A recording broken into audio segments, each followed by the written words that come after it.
2월 9일 복된 이 아침 하나님께서 우리에게 주시는 귀한 말씀은 마태복음 9장 27절에서 38절의 말씀입니다.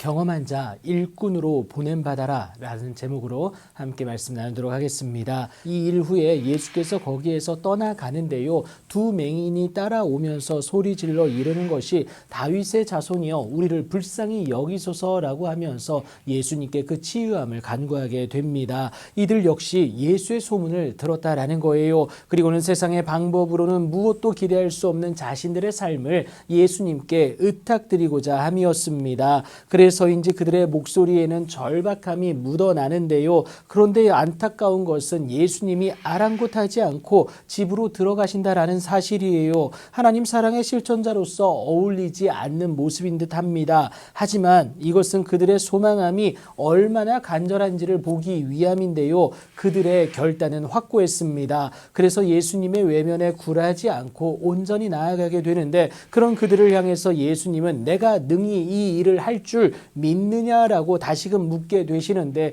예수님의 2차 시험이다라는 거예요. 단 1초의 주저함도 없이 두 맹인은 주여 그러하오이다 라고 분명히 답하게 됩니다. 그들의 믿음을 확인한 예수님은 그들의 눈을 만지시며 이르시되 너희 믿음대로 되라고 선포하세요. 그 믿음대로 그 눈들이 밝아지는데 세상이 줄 수 없는 은혜였다라는 겁니다. 믿음대로 되어지는 하나님의 은혜였습니다. 이 분명한 사실 때문에 예수님은 무엇이든지 기도하고 구하는 것은 받은 줄로 믿으라고 하세요. 그러면 우리에게 그대로 되어지는 하나님의 은혜가 있을 것이기에 그렇습니다. 너무도 당연하지만 그들이 나가서 예수의 소문을 그 온 땅에 퍼뜨리게 됩니다. 그렇게 그들이 나갈 때에 쉴 틈도 없이 귀신 들려 말 못하는 사람을 예수께 데려오게 됩니다. 사람들에게는 이제 확신이 생겼기 때문인데 여러분 직접 목도하지 않았습니까? 그들에게 있어서 정답은 이제 무조건 예수님이었습니다.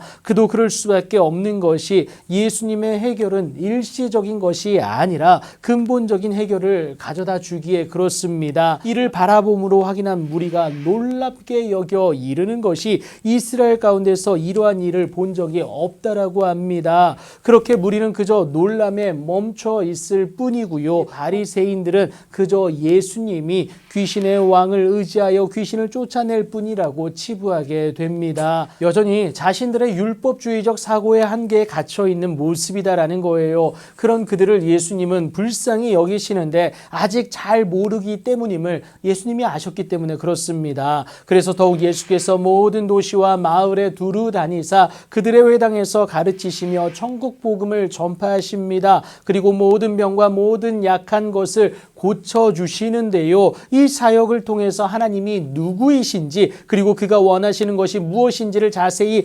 알려주어서 그들로 하여금 하나님께 더 가까이 나아가는 그 은혜를 누리게 하시고자 함이었다라는 겁니다. 무엇보다 하나님의 형상을 가진 그 무리를 보실 때마다 그래서 마음이 참 아프셨고요. 불쌍히 여기셨습니다. 마치 그들이 목자 없는 양과 같이 고생하며 기진함이 예수님의 눈에 보여졌다라는 거예요. 이를 위해 제자들에게 함께 중보하여 줄 것과 함께 동역을 요청하시는데요. 추수할 것은 많되 일꾼이 적다. 그러므로 추수하는 주인에게 청하여 추수할 일꾼들을 보내주소서 하라고 말씀을 하십니다. 그렇다고 나 아닌 타인을 보내라는 것이 절대 아닙니다. 그 보냄의 대상은 바로 나여야 한다는 사실 여러분 꼭 기억하시기 바랍니다. 예수님과 동고동락하면서 보고 경험한 모든 것들을 하나님 나라와 그의 뜻을 위하여 베풀 것을 요청하고 계신다라는 거예요. 예수님과 함께하면서 많은 은혜의 수혜자가 그들이지 않습니까? 알게 모르게 받은 은혜가 참 제자들에게 많다라는 겁니다. 그렇다면 이제 시선을 돌려 예수님의 마음으로 하나님의 사랑을 전할 수가 있어야 합니다.